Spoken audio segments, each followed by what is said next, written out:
So welcome to part 2, where it's actually much brighter. That's because I've spent about 8 hours in the interim between part 1 and part 2. I do want to discuss some aspects of hypergamy that I suppose have been quite painful towards me, as I did mention in the first video. But I also want to bring up some quick points. Essentially, one might have noticed that in the first video I kept repeating myself a lot. That's, I think, partly because it's been difficult for me to get these ideas out there, as I know on previous occasions when I talked about them to various people, when I originally posted them on forums, people were very hostile. And when I talked about them to people who had a liberal bent to their ideology, they were also very hostile. As a consequence, even the act of, I suppose, trying to think about these issues kind of brought up a wall of pain and anger in my mind that it's the idea that I would have to fight through every phrase, that I would be met with a hostile response as soon as I said anything about it. And I guess it's making this video, the previous one, was beneficial, for me at least, in not so much for you since you had to put up with the repetitions, but for me at least in that I could get my thoughts in order and be willing to say in my own mind that, well, first of all, people aren't just going to come up and complain about it. If they do, there's going to be a fairly verbose comment section for that. Second of all, that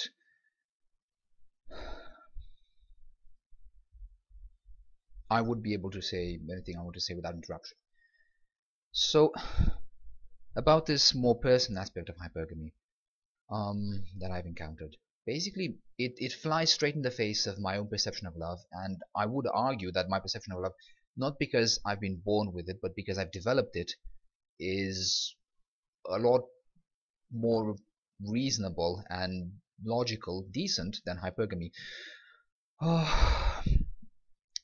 As I said in the previous video, and as I babbled actually, hypergamy is absolutely immoral. You've got the part where essentially you can only treat someone as your equal by loving them just as much as they love you, if they are, superior to you in terms of social status. That you would expect yourself to be loved given that you have a certain social status, but that you wouldn't expect a man to be loved given that he has the same social status by you. And this other issue, that if a man were to become weak, you would suddenly look down on him and no longer be attracted to him, even if his weakness came from his loving you deeply and wanting to ensure that he did everything in his power to please you, but not to please you as in groveling, to please you as in make you happy, pretty much.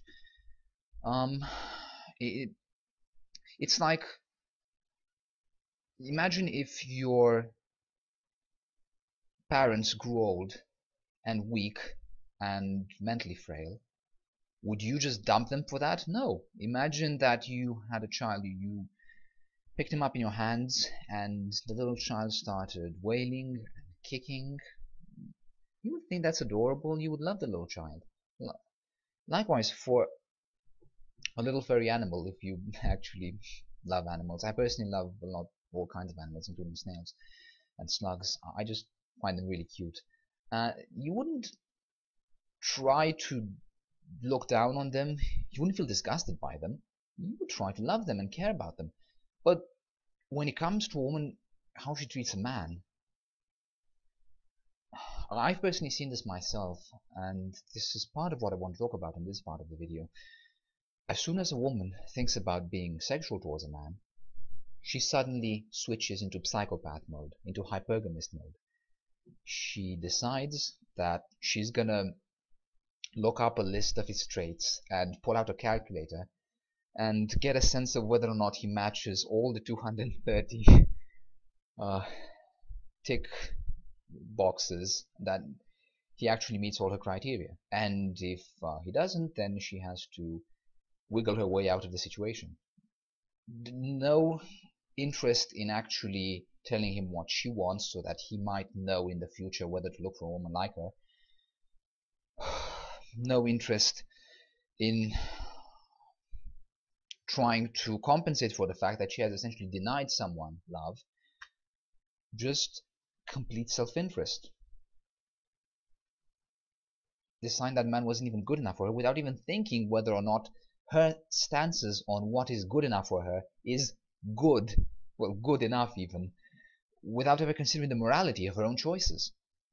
I keep seeing this so many times, and that's not love. That's simply not love. 26 years of my life, and I don't think I've met any woman that I could reliably say is capable of love. I say this largely because I haven't met a lot of women in visible couples, in that the women I've met, the women I've known, they haven't interacted with their partners in my presence a lot. Hell, they weren't with their partners in my presence most of the time. So I wouldn't know if there's some hidden cache, I suppose, of decent women out there who love their boyfriends, their partners, their spouses. My guess is, from what I've seen, that they don't. For me, love is, how should I even say this? It's a matter of forming a lifelong bond with someone. A bond in which you care for one another, you seek out one another's welfare, in which you devote yourself to the person you love, and protect them, stand up for them, which isn't necessarily the same thing as protecting them. You discuss things with them, you attempt to encourage their qualities, you want to make them as good a person as they can be, really.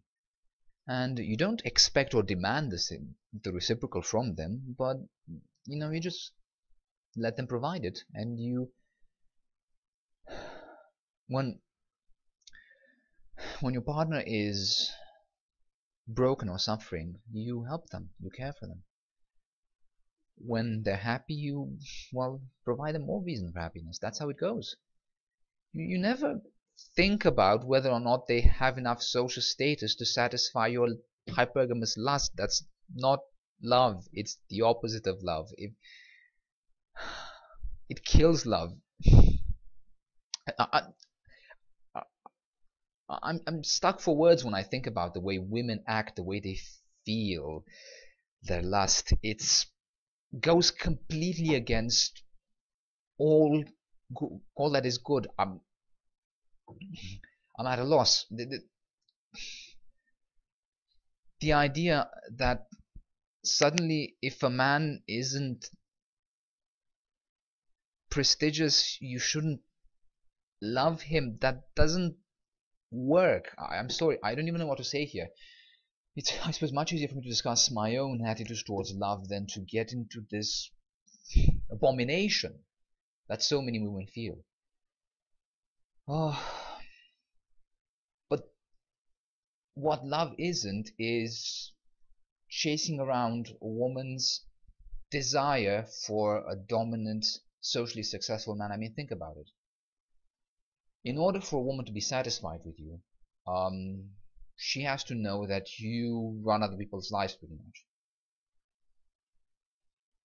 If you believe in personal independence, and if you believe that really everyone should have a lover if they want one, and if they have a good heart and deserve one, then you wouldn't want to dominate other men, because that would prevent them from, having a lover if women were actually all hypergamous. But you also, the amount of energy you would have to invest in pleasing a woman's hypergamy is huge, and you would never be guaranteed to do it. I mean, a woman that a man falls in love with, say at 20 years of age, he's going to stay with her. She is guaranteed that he's going to stay with her and love her. Well, unless he's the kind of scumbag who would dump her for a younger woman. But that doesn't quite happen so often as the cases when a woman either rejects a man or dumps a man because he's not dominant enough. The idea that a woman really expects you somehow to take part in a rat race for her own sake, when she knows that she would never be willing to do the same for you, and rightfully so, she shouldn't, then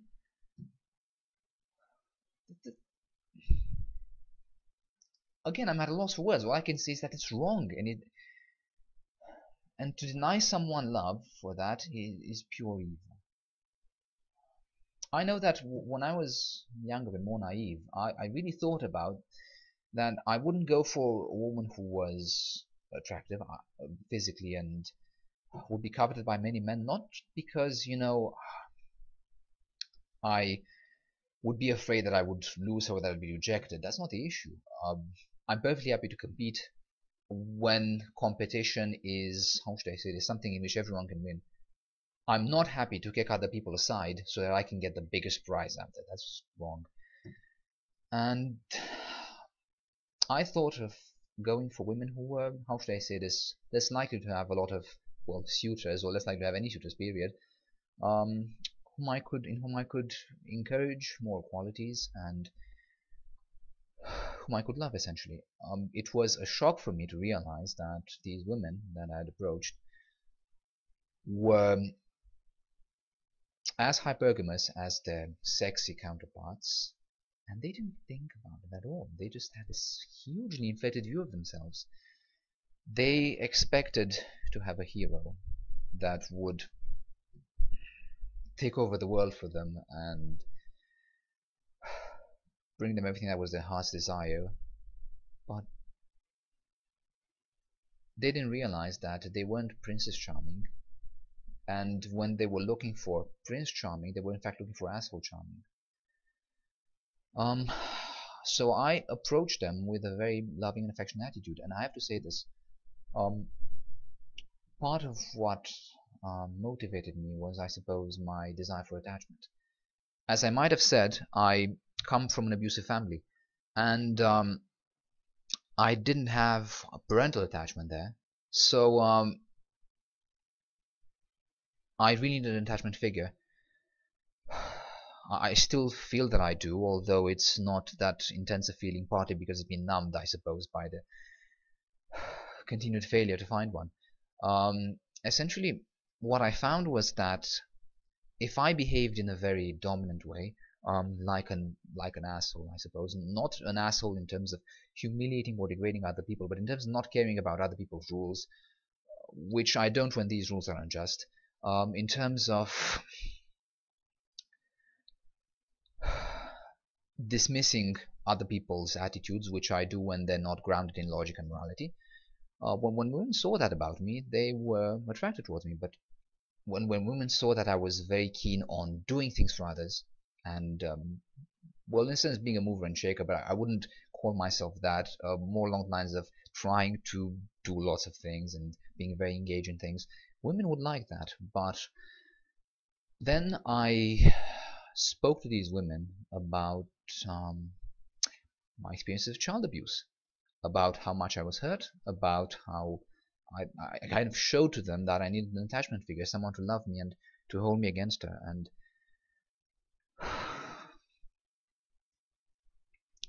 just to give me the sense of belonging that I didn't have when I was younger.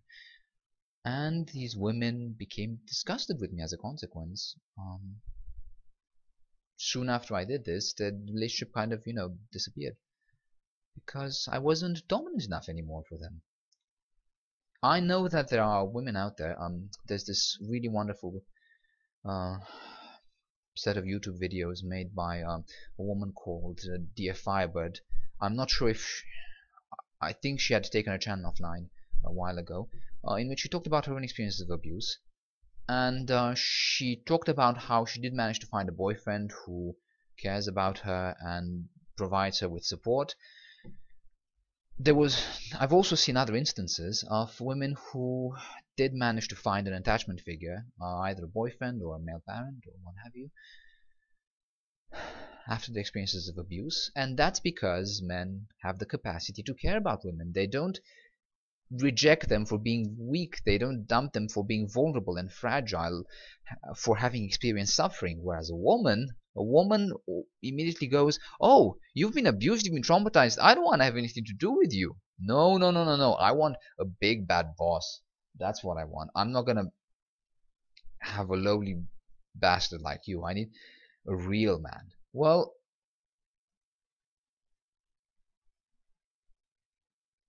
I seriously have become numb over the course of 26 years about women's callousness in this sense.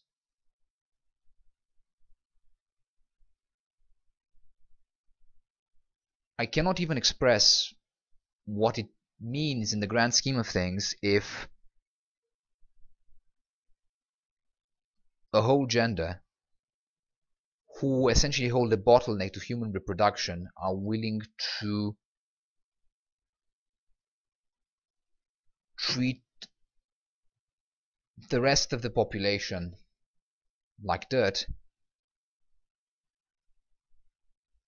over their suffering. I just cannot articulate that.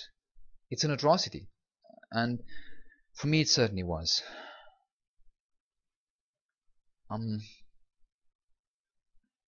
And I would say that this how should I say this disgust that women experienced towards me as soon as I talked about my experiences of abuse, it had part to do with these experiences themselves, with the fact that they saw it as lower social status on my part, and part to do with the fact that I expected to form an attachment with them. And an attachment isn't really what hypergamist women want. They want a man who is detached, a man who is, you know, emotionally strong, not someone who can depend on them for anything. Whereas they themselves expect to be dependent emotionally on the man. There's another one of these double standards here. One of so many that have to do with hypergamy. And for me, the most painful thing was that my father is a very influential man in Romania, a member of parliament. And basically, whenever women knew about that, that was, well, at least in some cases I could tell, it was part of the motivation for being interested in me. But as soon as I talked to them about the fact that that same person was psychologically abusive, that I had to constantly hold my own against him and try to protect my mother from him, they heard about the bad family situation, they heard about the fact that I didn't have as much influence and prestige as they thought. Well, they, you know, became disgusted with me.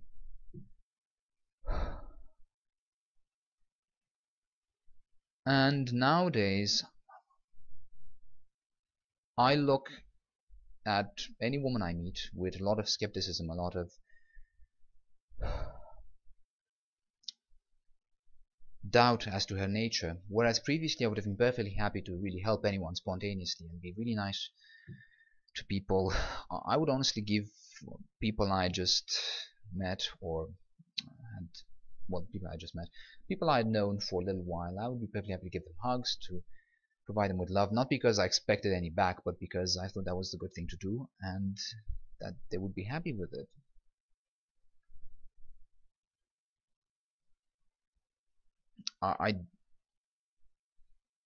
The idea that I walk around amongst all these women who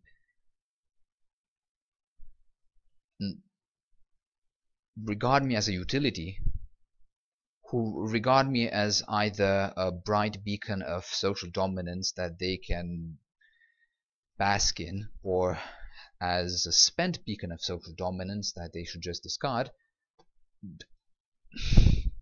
This is a horrible world, and we have to fix it somehow. And that will mean going against the interests of women, which I'm perfectly happy to do. The most recent incident that I've had in terms of hypergamy was about a month ago.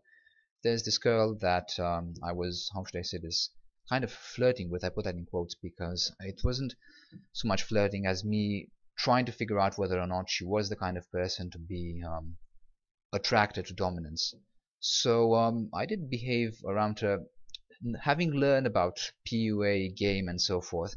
I did know that whenever she complained about something, I shouldn't try to reason logically with her and try to come to a mutual understanding. I knew that she was probably hot for me and wanted to see whether I was alpha. So I had to, how should I say this, make fun of her complaints towards me. and just put her down in a very entertaining way for her, which I did. And then, but along the line through this flirting process, and this is something that's really painful for me, I actually contemplated basically giving her a hug, and we were to part ways after an event we took part in, and just being affectionate towards her and loving. And her reply towards me was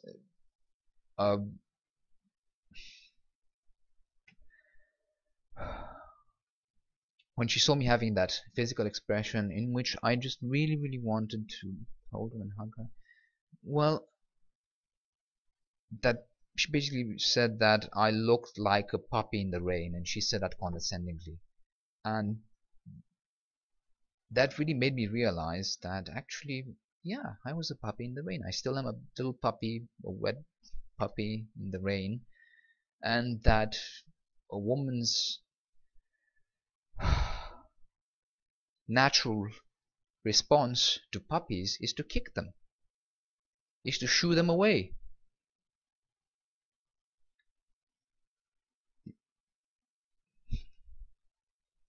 I don't even feel that I should be saying how wrong it is, because it's just plain obvious, and yet women do this all the time and they don't even think about it, and men continue tolerating it. You know, this girl, she is at the top of her class currently, as far as I understand it. Well, not she has really good grades, but I'm not sure if she's at the top of the class. She is not, well, she's not truly intelligent, but she is smart, and she's, you know, quite attractive at the same time. I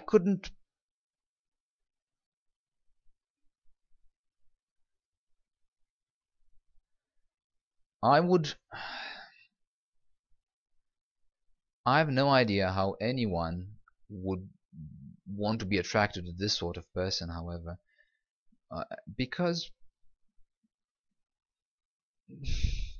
one cannot form a loving relationship with a woman who has this attitude, that as soon as she sees you being a little puppy, she has to kick you.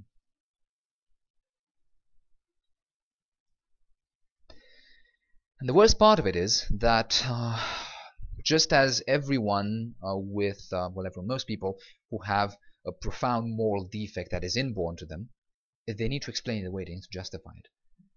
And that means that if you present yourself as a good man, as a good guy, as someone who can truly love from the bottom of his heart without any regard for social status, guess what? They're going to know that you're better than them at some level, and they're going to resent you for that. And if you try to talk to them about becoming better women, becoming good women, becoming decent women, there's nothing good about a hypergamist, then if you try talking to them about this, they will deny it. They will start throwing in the suppressive fire of feeling offended, do everything in their power really to get you to shut up so that they can continue doing what they've always been doing unabated. Not only then do they kick puppies in a sense, but they also oppose the truth about themselves, and they also oppose justice towards themselves and any hope of redemption of their puppy kicking character. I'm personally, as I've said at the start of part 1, I've been really bothered in recent months by hypergamy, by the conclusions that I've drawn about it, I suppose, because really a large portion of the female population really is willing to kick puppies and rub up against the gorillas. And they're just incorrigible. Sure, you can run advertising campaigns of various kinds. You can have social movements, all of them reminding women that hypergamy is wrong, that they should try to love men instead of basking in whatever social status they have, chasing the ones with the most social status. But once that message dies out in any society and feminism creeps in to replace it, well, you're going to be left with the same problem all over again. And really, for me, the idea of lying in bed every night next to a woman who, if society told her that she'd be hypergamous, she would become hypergamous, I couldn't accept that at all. I believe in that there are certain principles that are fundamental to a person, and that there are certain moral attitudes or immoral attitudes towards which they naturally strive. Well, I think any woman who is hypergamous for a sufficiently long period of time, I wouldn't want to be in bed with her. I wouldn't want to marry her. I wouldn't want to live my life with her. And the thought of accidentally marrying a woman like that in a society in which hypergamy were, how should I say this, suppressed by cultural forces, that would bother me as well. I would be living a lie pretty much, and this horrifies me. The first thing being that I know that I know that a lot of men who have a good heart probably wouldn't be able to find a good woman. They might be able to find a woman in a beneficial cultural context. That woman would actually be able to care about them, at least until the cultural forces keeping her loving would disperse. But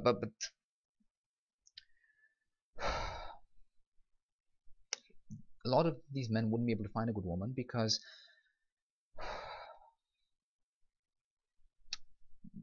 as I see it, I may be wrong about this, there are just more hypergamous, there are far more hypergamous women than there are, far fewer good women, that is to say, than there are good men.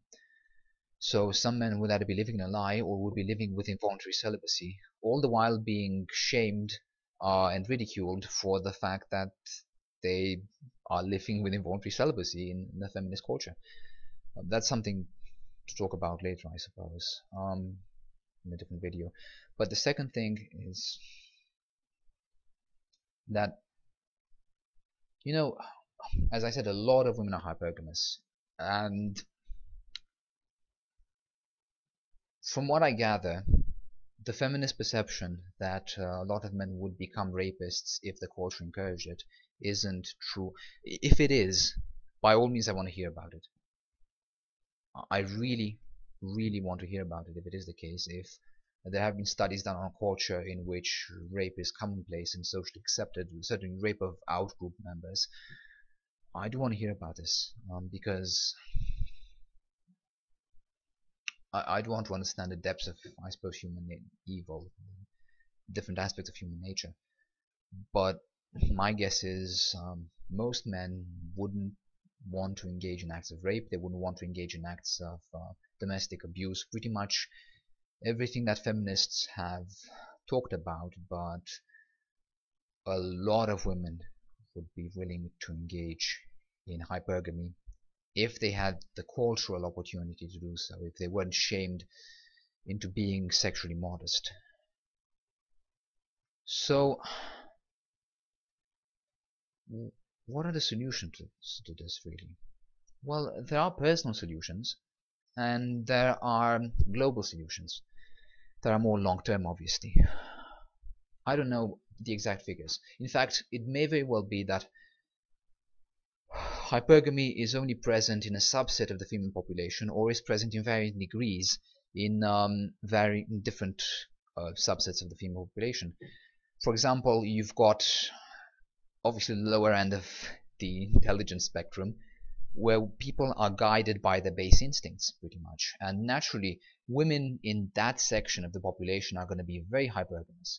But one cannot say the same thing about women who are highly intelligent and highly moral, that is to say, who can and spontaneously do perform moral reasoning. They may very well be able to transcend their hypergamy, just as I'm able to dismiss a lot of, how should I say this, a lot of the base aspects of my sexuality. As in, I admit I'm attracted to women who, I would be attracted to a woman if she were very light-hearted and giggling, and not in a social context, but, well, basically in a sexual context. And I would also be aroused by a woman's physique, but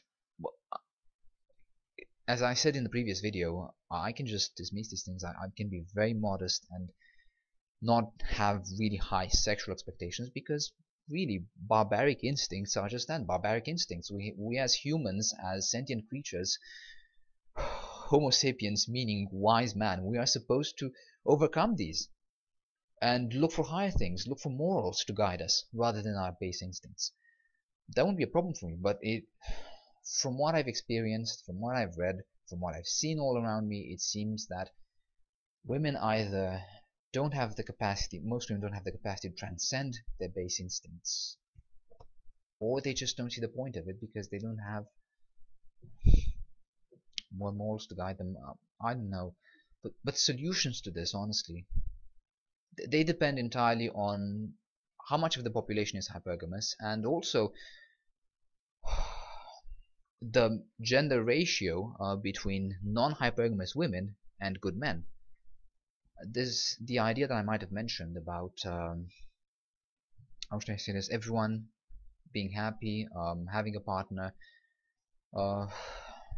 and avoiding thus involuntary celibacy, of going extinct, so to speak, not passing on one's genes, which isn't necessarily for a selfish reason. I mean, I know I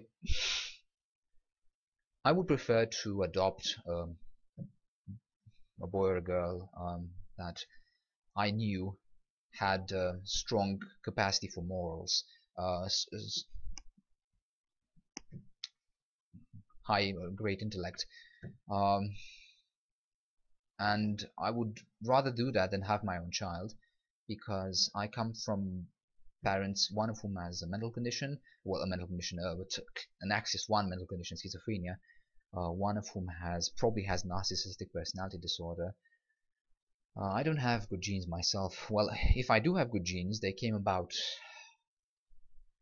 by sheer coincidence. My parents certainly don't. I wouldn't want to risk bringing a child into the world that was bad. So it would be preferable for me to adopt a child that I knew was good than to have my own child if I didn't know that child would turn out to be good. It's an altruistic issue. But I do want people to be happy. I want them to have spouses that they love and that love them. I think that's a really fantastic thing. I would want to completely diverge from the current dating market that has been rightfully referred to as a combat dating market, in which people try to show off how little they care about each other and how worthy they are of sex by getting each other aroused through their barbaric instincts. I'd rather have a marriage forum instead of a marriage market, basically, in which people came together and they decide to commune. That would be fantastic. I don't know whether or not that's possible in any segment of the population. I have faith that it is in one segment, I guess, of the traditional conservative, be that Christian, Muslim, Jewish, whatever other religion, community, as well as in secular conservative communities. Secular conservative doesn't mean what it suggests. I'll have some videos on that as well. When I learned about the secular conservative community, to be honest, I was really excited, because I just saw that a few of these people might actually have an objective sense of morals that they always try to refine. They always try to understand what is right and wrong and act accordingly. And I think this is required in order to actually be able to truly love people. It would take me a lot of time to explain my reasoning behind this, but it doesn't matter. So I do believe that there are certain segments of the population that can be where men and women can basically love each other without having to jump through all these hypergamous hoops. And at the same time, I'm worried that these particular communities might have more men in them than women. That more men might actually be moral and decent people than women, and that really bothers me in a sense. Well, not necessarily though, because you know,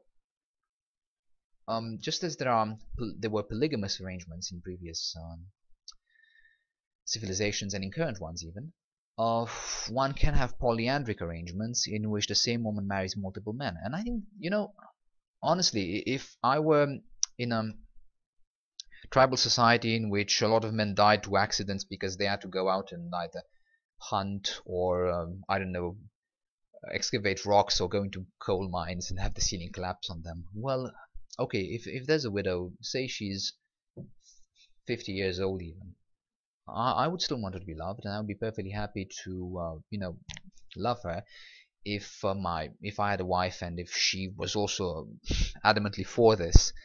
So it's a case of, how should I say this, a moral form of polyandry possibly arising in these communities. Um, Another solution to hypergamy, but the solution I mentioned here, which is about basically people from traditional conservative communities coming together, which they already do, and people from secular conservative, people forming secular moral communities, secular conservative communities, in which instead of us having a dating marketplace, we would have a marriage forum. That would be fantastic, I think. And that takes some positive action, I guess, on everyone's part. It's something I will be contributing to myself. I'm not sure about the results. I'm not terribly optimistic, but I'm not terribly pessimistic either. But then there are solutions that don't cover just, how should I say this, the people who voluntarily seek, how should I say this, relationships that are devoid of hypergamy. Other solutions, and I know this is going to sound weird, would involve genetic engineering. Essentially, look, my belief is that humanity, in a sense, is its own worst enemy. Certain parts of humanity are the enemies of humanity overall. That there are people who just don't think about what is best for everyone and don't try to talk to everyone about what is best for everyone. They just want to satisfy themselves. And some of them theorize upon this. They talk about enlightened self-interest. Other people join, liberal progressive groups, and they go on to complain about how oppressed they are just so that they can rake in more benefits. All these people just bring the world down with them. And likewise, hypergamous women, they're not going to care if some guy, loses his job because of the economy and is feeling really depressed. They're not going to, love him, even though the lack of love that he experiences may actually drag him further down and prevent them from having a partner in the future. They're not going to care about this. No, they're going to care about satisfying the lust, feeding their vagina tingles. So people like this really have to be outbred in a sense, or outmodeled. Outmodeled meaning that if we could genetically engineer away hypergamy, if we could remove it from spermatozoa and spermatozoa, because the X chromosome is on spermatozoa as well, and ova, that would be fantastic. We would actually have a properly egalitarian society whose egalitarianism wouldn't constantly be destabilized by women's desire for a higher status lover or husband. That would be fantastic. That would be, everyone would love one another and care about one another, and that's great. But the other solutions, the only ones I can envision are really far-fetched transhumanist ones. Well, far-fetched, I'm sure they will happen in the future, but one of them being of artificial intelligences, and relationship robots. Now, maybe some people have certain limitations. I know I've thought about the idea of working really hard in artificial intelligence research that I would pursue personally in my spare time. just so that maybe, just maybe, eventually I would be able to construct a singularity pretty much. I know it sounds really silly, but I do believe that people are gonna be able to design sentient like artificial intelligences 50, maybe 100, yeah, years from now. So that's not really far-fetched. At the end of my life, I would actually be able to produce one, and thus have a child without needing access to a hypergamous woman, and having someone to love, having a lineage to progress along, and um, basically coming together with other men, and not sexually, but in terms of relationships, to build the future pretty much by ourselves. And there's also the idea of artificial wombs. Essentially, in the future, say 50 years from now again, I don't know the exact date, it might be 50, might be 100, who knows. People are going to be able to, men are going to be able to just produce their own children in artificial wombs, circumventing a woman completely. And that has its downsides in that an evil man would need, how should I say this, the confirmation of another person to have a child, and that removes some of the checks and balances if a single man wanted to have a child. But you know, if three different men coming together decided that they wanted to raise a child for one of them, and then, you know, they would take turns in each of them siring a child in an artificial womb, that would be fantastic. They would be able to have their own children. And for me, this sort of thing is important because, sure, there's the love between two different people, but one also has to consider how certain moral traits perpetuate themselves. I talked in the previous video about how women, by selecting according to their hypergamy, select from men who have the dark triad personality traits. That's psychopathy, narcissism, Machiavellianism. Well, you know, if they do this unrestrained, then eventually the gene pool is going to be soiled with evil individuals. Whereas if men are able to produce children irrespective of a woman's hypergamy, then eventually all the good people who don't care about social status but who actually want everyone to be happy and want to work towards that, they're going to produce their own children, and they won't need women, they don't need their approval, and that's fantastic in a sense. At the same time, yeah, I think we do have, well, I certainly do have my desire to bond with someone, my desire to love a woman, and even with the prospect of artificial wombs when I go really, really old, or the prospect of an artificial intelligence to raise and care about, it would still be quite painful for me. So naturally there are solutions to that as well for other people who are conceived in artificial wombs, to essentially, if genetic engineering progressed that far, and again this is all really far-fetched in sci-fi, if genetic engineering progressed that far, then men's lust could very easily just be, you know, switched off, so that men would be born with the capacity to love, care about other people, form attachments, but be asexual, not have any need to have intercourse with a woman, not have this often painful need to have intercourse with a woman. This need that incidentally drove me into two rather abusive relationships, which I'll talk about in different videos not related to feminism. So there are these methods that could eventually bring, I guess, humanity out of hypergamy. I think all problems really that face humanity, that face sentient creatures in general, have solutions that can eventually be reached with enough wisdom, with a good enough understanding of the world, enough effort. Call that idealistic, that's what I believe. And I think that hypergamy can be overcome in the long term. Okay, but you know, we're people. I'm 26. I'd be perfectly happy to meet a good woman and be married to her. What are we going to do? We don't have artificial wombs. We don't have artificial intelligences to take care of. We don't have genetic engineering to produce, you know, good women who aren't hypergamous. We don't really have a lot. What we could have, however, is a social change. How should I say this? A social environment that was favorable to good men and good women coming together and loving each other, right now, as I said previously in this video, it's a complete jungle. It's a combat dating scene, pretty much. In the past, it's interesting.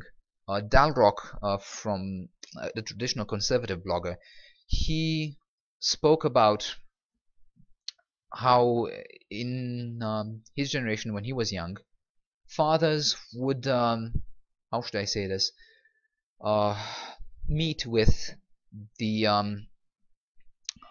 fathers would meet with prospective, with suitors for their daughters, and actually the whole family would. So everyone would get a sense of whether or not a man and a woman were suitable for each other. And sure, you would have abusive families, and sure, you would, how should I say this, a young man or a young woman would want to escape their abusive family, which is the case today as well. But the difference is that because of these social norms, a man or a woman would, by dating, by, how should I say this, by dating, by being courted, or by courting, would be exposed to, the man would get exposed to other families, and men would actually be able to see whether or not a woman's family was abusive. So that really helped women in a sense. It helped them, well, it's more complicated than that, but it helped them in the sense that if a decent man saw that a woman's family was dysfunctional, a young woman's family was dysfunctional, he would notice that. And just as Johns, people who pay for prostitutes, can see whether or not a prostitute is being exploited and report that to the authorities in countries where prostitution is legal. Likewise, when it came to romantic love, young men could actually see what the woman's family, and likewise, I imagine, I should research this more.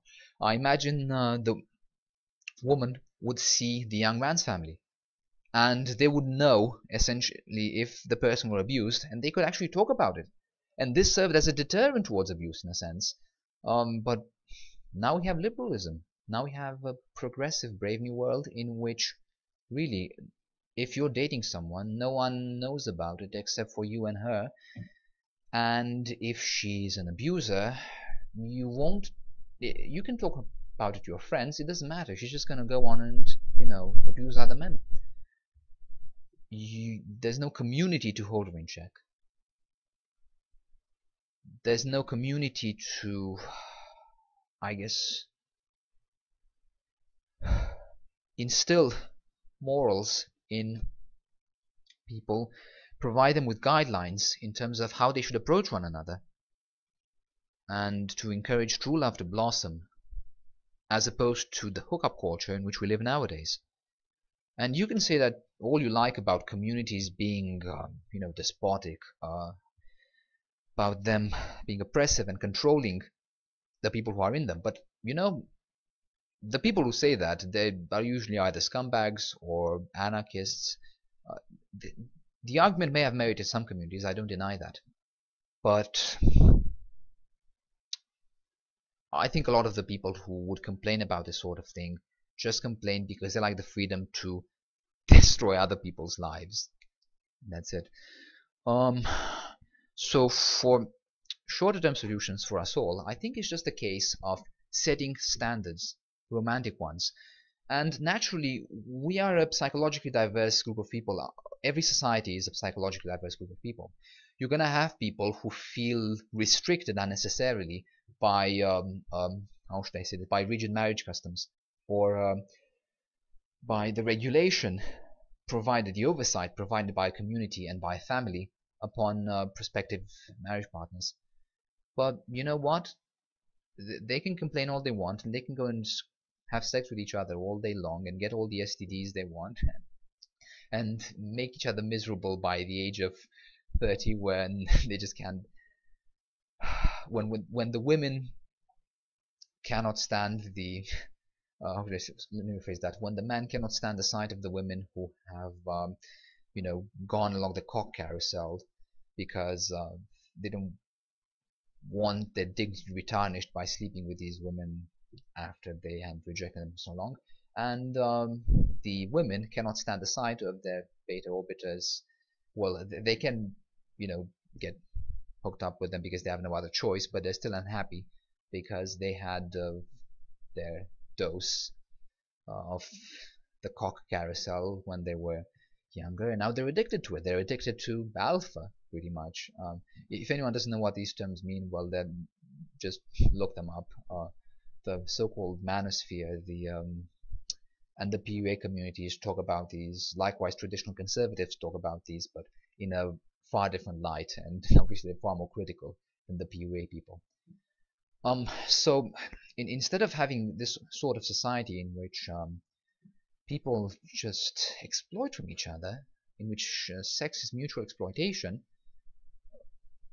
all these people who do that, they're perfectly happy to do that. People who want to go for cheap thrills, they're perfectly happy to go for cheap thrills. But, you know, some of us actually would benefit tremendously from having a more organized dating world. And by organized, I don't mean making it easier for people to approach one another. No, I mean making it easier for certain regulations to be enforced. That's what we need, really. So I think that this sort of regulation comes about naturally in certain communities, but they're not going to be the communities that currently hold the mainstream media aloft. Currently there's a lot of liberalism in the mainstream media, and it would be politically incorrect to admit that maybe, just maybe, some people need protection, in a sense protection, they need either protection or a means to fight back against hypergamous instincts, that maybe they want to ensure that their immunity to hypergamous women, and that they have a lot of love in their hearts, they want to share that love, and they don't want that love to be tarnished over and over again, because they're going blindly into the world in which all the liberal women want their shining beacon of dominance, and will happily spit on a man, metaphorically speaking, if it doesn't live up to that, I can't call it an ideal, to that image of dominance. We need safeguards. We need dating that works to bring good people together. And we need communities that support it.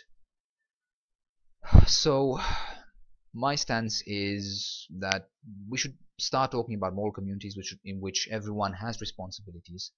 Either everyone has the same universal responsibilities as in, you know, just plain moral communities, secular communities, or different people have different gender roles, as in men and women have different gender roles, as in traditional conservative communities, where women are still hypergamous, but nevertheless they, how should I say this, channel their hypergamy in a way that is ultimately beneficial for everyone by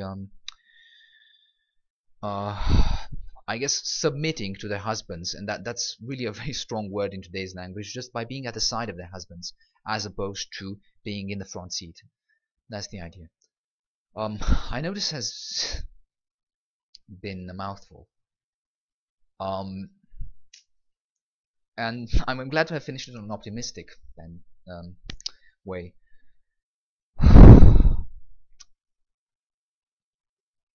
I just know that I've had to put up with a lot of cheap narcissistic rejections, to the point where my love has atrophied tremendously, that I've had to put up with two abusive women. Well, abusive maybe, well, women with abusive personalities, because of all this hypergamy. And I know that I've had to put up with the hypocrisy of all the people who didn't want to admit it existed, and with the people who backed them up in their collective delusion. It's looking back at the old forum posts that I made about hypergamy and the hostility I experienced there. People could go so low in order to protect their cherished delusion, the one that conferred them with special privileges, or that blinded them from the reality of the pain that everyone around them experienced. It's just wrong, and we have to fix it. So thank you very much for watching this video, and here's to a better future without hypergamy.